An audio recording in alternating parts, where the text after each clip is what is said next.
રાધે રાધે, જય સિયારામ. આપણે શ્રી શ્રી સુદર્શન સિંહજી ચક્ર નું ચરિત્ર ચાલે છે. સુદર્શન સિંહજી નું ચક્ર એટલે ભાઈના નાતાનું ચરિત્ર કે કૃષ્ણને તમે ભાઈ પણ માની શકો છો, અને ભાઈ માન્યા પછી કૃષ્ણ કઈ રીતે પોતાના ભાઈની દેખભાળ કરે છે એનું એક આ ચરિત્ર છે. ભગવાન દેખાડે છે કે કોઈ પણ નાતે હું ભક્તોની સેવા કરવા માટે તત્પર છું. એમ કોઈ પણ નાતે ભક્તોની સેવા એટલી ભગવાનને પ્યારી લાગે છે. અતિ પ્યારી લાગી છે એમ પણ કેવું હોય તો કહી શકાય. આવી વસ્તુ છે. તો જ્યારે સુદર્શનજી ચક્રનો ભાઈ મરી ગયો સવરુ, અને ઈ એકલા થઈ ગયા એટલે કૃષ્ણએ એમને સાક્ષાત દર્શન આપ્યા. અને દર્શન પછી એને વૈરાગ્ય લાગે છે કે હવે મારે ઘરમાં રહેવું નથી, હવે ઘર છોડી નીકળી જવું છે. કારણ કે જેને કૃષ્ણ મળી ગયા હોય એને પછી ઘર થોડું બાંધી શકે. જેને કૃષ્ણમાં પ્રેમ થઈ ગયો હોય એને પછી ઘર પરિવારની આસક્તિ બાંધી શકતી નથી. બિલકુલ આસક્તિના બધા દોરડાઓ તૂટી જાય છે જ્યારે જીવને કૃષ્ણ પ્રાપ્તિ થાય છે. કૃષ્ણ કોઈ આસક્તિને રહેવા દેતા નથી, આસક્તિ શૂન્ય કરી નાખે છે જીવને. તો સુદર્શનજી ચક્ર પોતાનું ગામ છોડીને, વૈભવ છોડીને, 1000 જેટલી તો વીઘા જમીન હતી, જમીનદાર હતા ગામના, જમીનો એવડી હતી, બધા સુખ વૈભવ ને તિલાંજલિ આપીને નીકળી પડે છે. અને પછી બીજું પદ ગાય છે. એક પદ તો આપણે કાલે જોઈ લીધું, આજે થોડુંક બીજું પદ જોઈએ. વિદા વિદા, બસ આજ વિદા, મતલબ હું જાઉં છું ગામને કે છે સદાને માટે. અરે કલ્પને અરે પ્રલોભન, ઓ સારે સુખ સાજ વિદા. એટલે એમ કે મારી કલ્પના છે, એ કલ્પના સુખની જે કલ્પના છે એને મેં વિદા આપી દીધી. અરે પ્રલોભન, પ્રલોભન એટલે લોભ. તો કે હે લોભ, હવે તમે મારું કાંઈ બગાડી નહીં શકો, હું તમને વિદાય આપું છું, સદા માટે વિદાય આપું છું કે તમે મારી પાસે હવે આવતા નહીં ક્યારેય. સુખની કલ્પનાને વિદા આપી, પ્રલોભન એટલે લોભને વિદા આપી. વિદા વિદા ઓ આશાઓ, છોડ ચલા અબ મત લલચાઓ, જાઓ ઈપ્સિત ગતિ કો પાઓ. મતલબ હે આશાઓ, મેં તમને વિદા આપી દીધી છે, હવે તમે મને લલચાવો નહીં, મને લાલચમાં ન નાખો, કારણ કે મેં તો બધી આશાઓને વિદા આપી દીધી છે. કે જાઓ જ્યાં તમારા ખરીદદાર હોય ને ત્યાં જાઓ, મતલબ લૌકિક જીવો પાસે જાઓ, લૌકિક જીવો તમારા ખરીદદાર છે. હું હવે આશાને ને લોભને ખરીદીશ નહીં, અને મારી પાસે તમારું નહીં હાલે, વયા જાઓ. છોડ રહા હું, બસ બસ બસ, અબ માયામય સંસાર વિદા. હવે હું આ માયામય સંસારને છોડી દઉં છું, વિદા લઉં છું. આ આપણે આ કવિતાનો અર્થ શું? આ કવિતામાં કૃષ્ણ પ્રેમીની સ્થિતિ બતાવવામાં આવી છે કે જે કૃષ્ણ પ્રેમી છે ને એ સંસારને અલવિદા કહી દે છે. અલવિદા કીધા પછી કોઈ દી પાછું વળીને જોતા નથી. એમ કહીને આપણે આવજો, મહેમાનો જાતા હોય તો આપણે આવજો કહી.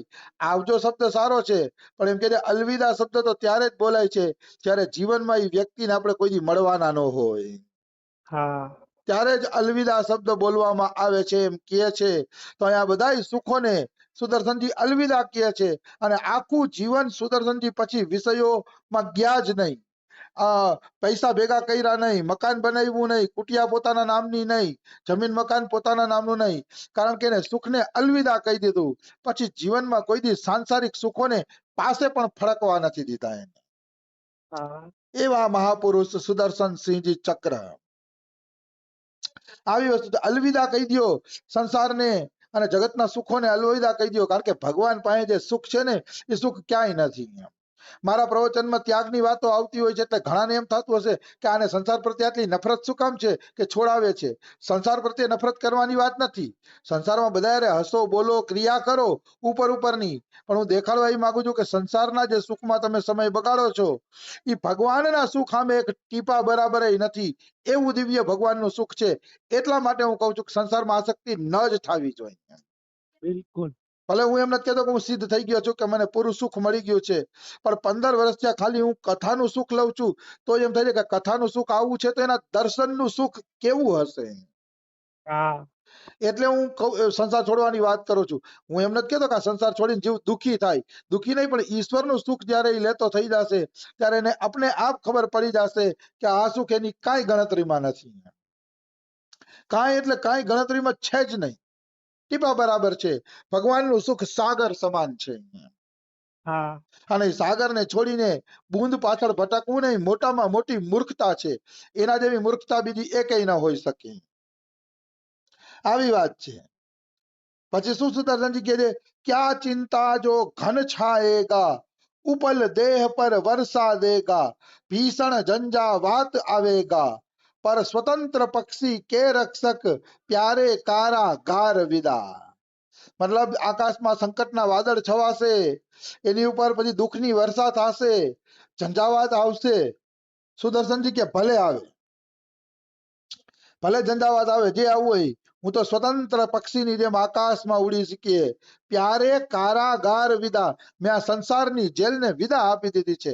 હવે તો હું મુક્ત રીતે આકાશમાં ઉડીશ. પછી આકાશમાં વરસાદ આવે, ઓલા પડે, જે પડે ઈ, મરવું ભલે પડે, પણ આકાશમાં ઉડીને મરવું છે. સંસારના કારાગારને મેં વિદા આપી દીધી છે. સુદર્શનજી ચક્ર કહે છે સંસાર વાસ્તવમાં એક કારાગાર છે, અને એ કારાગારમાં આપણે મફતના બંધાયેલા છીએ. આપણે મુક્ત આત્મા છીએ. આપણા આત્માને કોઈ બાંધી રાખ્યો નથી, પણ આસક્તિ કરીને જ આપણે આ સંસારના કારાગારમાં બંધાઈને પડ્યા છીએ. હા બંધાવાની કોઈ જરૂર નથી, મુક્ત આત્મા છીએ આપણે. અમારા બાબા મુક્ત આત્મા ઉપર કેટલું સુંદર મજાનું દ્રષ્ટાંત આપે છે.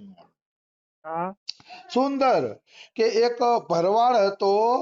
એ ભરવાડ છે ને રોજે રોજ ઘેટા બકરા ચરાવવા જાય. તો ઘેટા બકરા ચરાવવા જાય ને પછી પાછો આવી અને એનો કાંટાવાળો વાળો હતો. એ કાંટાવાળા વાળામાં ઘેટા બકરાને રાખી દે હા બધાયને. તો એકવાર ઈ બિચારો ઘેટા ચરાવીને પાછો આવ્યો ને તો બધા ઘેટા બકરાને દોરડેથી બાંધતો તો એમાં એક દોરડું ઓછું પડ્યું. હા એક દોરડું ઓછું પડ્યું. હવે જો બાંધે નહીં તો આ ઘેટા ક્યાંક ભાગી જાય, એટલે બાંધવું પડે. તો એક દોરડું ઓછું પડ્યું. તો કે હવે હું શું કરું, એક દોરડું ઓછું પડ્યું, જો રાતે દોરડું લેવા જાય અને ઘેટું ભાગી જાય તો તોય નુકસાન. એટલે એને બાજુવાળાને કીધું, ભાઈ એક દોરડું ઓછું પડ્યું છે કે દોરડું આપશો કે મારા ઘેટાને બાંધવું છે. હા તો ઓલો કે ભાઈ મારી પાસે વધારાનું દોરડું તો નથી, મારા ઘેટા બકરા જેટલું જ છે કે પણ તું ચિંતા ન કરી કે તું રોજે રોજ ઘેટાને બાંધસ ને એવી રીતે બાંધવાનું નાટક કરી દે કે. તો કે એનાથી શું થશે કે ઘેટું ભાગી જશે તો કે નહીં ભાગે, હું કહું ને તને, તું ખાલી એને બાંધવાનું નાટક કર અને પછી તું સુઈ જા આરામથી કે. તો કે અચ્છા તું કેસ તો કરી દઉં. પછી એને ખોટું ખોટું ગળામાં દોયડું નાખ્યું, ગાંઠ વાયરી, જમીન ઉપર ખીલો ઠોક્યો, ખીલો ઠોકીને ઓલો હુઈ ગયો. પછી સવારે ઉઠ્યો ને તો ઘેટું એમને એમ ઊભું હતું, હા એમને એમ ઈ જગ્યા ઉપર ઊભું હતું. પછી કીધું હાલો ઘેટા બકરા ચરવા હાલો, હી કરીને ઘેટા બકરા ચરવા લઈ જતો તો ઓલું ઘેટું હલે નહીં એની જગ્યાએથી, હલે નહીં, ઊભું રહીએ. ઓલો દંડો મારે કે આજ આ કેમ ચરવા માટે આવતું નથી ઘેટું, દંડો મારે. તો ઓલો બાજુ વાળો એમ કહે છે કે ભાઈ તેને દોરડાથી બાંધ્યું છે, ખોયલું? તો કે મેં તો બાંધ્યું જ નથી. તો કે એને તો એમ જ છે ને કે મને બાંધ્યું છે, એને તો ખોલી દે. પછી ઓલા ખોટું ખોટું ખોલવાનું નાટક કર્યું ને તો પટ કરતું ઘેટું ચરવા માટે હાલતું થઈ ગયું. વાહ આ જ દશા જીવની છે. જીવને કોઈ બાંધ્યા નથી. આપણી જ મમતા આ જ હોય, આ જ હોય, આ જ હોય. આપણે જ આવી મમતાઓ કરીને બંધાઈ ગયા છીએ, કોઈ બાંધ્યા નથી. મર્યા પછી આત્મા કેમ સ્વતંત્ર વયો જાય છે, કોણ બાંધી રાખે છે આપણે? આવી વસ્તુ છે, કોઈ આપણે બાંધ્યા નથી. ઘેટાની જેમ આપણે જ આપણી આસક્તિઓના બંધનમાં બંધાયેલા છીએ. આપણે મુક્ત આત્મા છીએ, ખુલ્લા છીએ. તરત જ ભગવાન પાસે જવું હોય તો જઈ શકીએ છીએ, કોઈ બાંધ્યા નથી આપણે. પણ આપણે જ બંધનમાં પડેલા છીએ. એટલે મુક્તાત્મા થઈને બંધનમાં પડવું ને એ મોટી મૂર્ખતાની નિશાની છે. જીવ તો ઈશ્વરનો અંશ છે, તેજસ્વી છે, દિવ્ય છે. અને આ દિવ્ય અંશ મુક્તાત્મા ખોટો બંધનમાં પડાઈને ઘેટા બકરાના વાડામાં પડ્યો છે. બહુ મોટી દુર્દશા કહેવાય. છૂટેલો વ્યક્તિ બંધનમાં પડ્યો છે, કેટલી મૂર્ખતાની વાત છે, કેટલી દુર્દશાની વાત છે. આવી દુર્દશા ખરેખર ન જ થવી જોઈએ. મનુષ્યએ નીકળી જવું જોઈએ. મને એક રામકૃષ્ણ પરમહંસનું ઉદાહરણ બહુ ગમે છે. આપણે તો સિંહ છીએ, સિંહની જેમ દરાર પાડવાની હોય.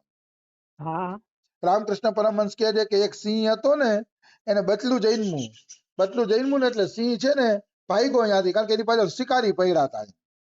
હા સિંહ ભાગ્યો એટલે એનું બચલું લેવા માટે રહી ન હક્યો. તો પછી શિકારી વયો ગયો ને સિંહ વયો ગયો. પાછળથી એક ઘેટા બકરા ચડાવવા વાળો આવ્યો, એને આ સિંહના બચલાને લઈ લીધું. સિંહના બચલાને લઈને ઘેટા બકરા ભેગું રોજે રોજ એને ચરાવવા લઈ જાય ને એવું બધું કરે. તો ધીરે ધીરે સિંહ મોટો થયો ને તો સિંહ ઘેટા જેવો બની ગયો.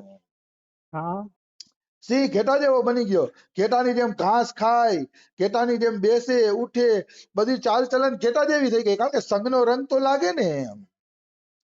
તમે જેવો સંગ કરો ને એવો છે ને રંગ લાગે છે. તો સિંહ ઘેટા જેવો બની ગયો.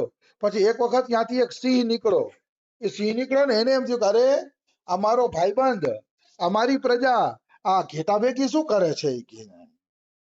આ તો ઘેટા ભેગો ઘાસ ખાય છે. કે પ્રજા અમારી, અમારા જેવો ના ઘેટા ભેગો. એટલે એને કીધું સિંહ ને, કેમ ભાઈ અહીંયા શું કરે છે. તો સિંહ ઓલો ડરવા માંડ્યો. તો કે ભાઈ ડર નહીં, તું પોતે જ સિંહ છો, તું ત્રાણ નાખ. તું ત્રાણ નાખીશ ને તો બધા ઘેટા ભાગી જશે. ઓલો માને નહીં, ઓલો ધ્રુજે રાખે કે આ સિંહ મારી પાસે ક્યાં આવી ગયો. પછી સિંહ એને છે ને કાન પકડીને લઈ જાય છે અને નદીમાં મોઢું દેખાડે છે કે જો હું છું એ જ તું છો. હા તારા અને મારામાં કોઈ ફરક નથી. હું ને તું એક જ છો. જો મોઢું, એને પાણીમાં મોઢું જોયું ત્યારે ખબર પડી કે હું ઘેટું નથી, હું તો આના જેવો રાજા જેવો સિંહ છું. અને પછી એને ત્રાળ નાખી. ત્રાળ નાખ્યા ભેગા બધા ઘેટા ભાગી ગયા. વાહ ત્રાણ નાયકા ભેગા બધા ઘેટા ભાગી ગયા. ત્યારે સિંહ સિંહની જેમ જીવવા માંડ્યો અને ઘાસ છોડીને માંસ ખાવા માંડ્યો. આ કથામાં રામકૃષ્ણ પરમહંસ કે છે ઈશ્વર અંશ જીવ અવિનાશી, ચેતન અમલ સહજ સુખ રાશી. આપણે ઈશ્વરના અંશ છીએ, આપણે સિંહ જેવા છીએ. એક દરાર નાખીને તો બધી માયા ભાગી જાય. હા એક ત્રાણ નાખશી તો બધી માયા ભાગી જશે. કારણ કે આપણે સિંહના સંતાન છીએ, કોઈ સાધારણના સંતાન નથી. પણ એ આ ઘેટા ભેગા રહી રહીને, આ સંસારી ભેગા રહી રહીને આપણે ઘેટા જેવા થઈ ગયા છીએ. ઓહો, આ મર્યાદા પાલન કરવું પડશે ને આ વ્યવહાર સાચવવો પડશે ને ઓલો વ્યવહાર સાચવવો પડશે ને. વ્યવહારમાં જગતને પ્રસન્ન કરવાની ચિંતામાં છે ને આપણે ઘેટા જેવા થઈ ગયા છીએ.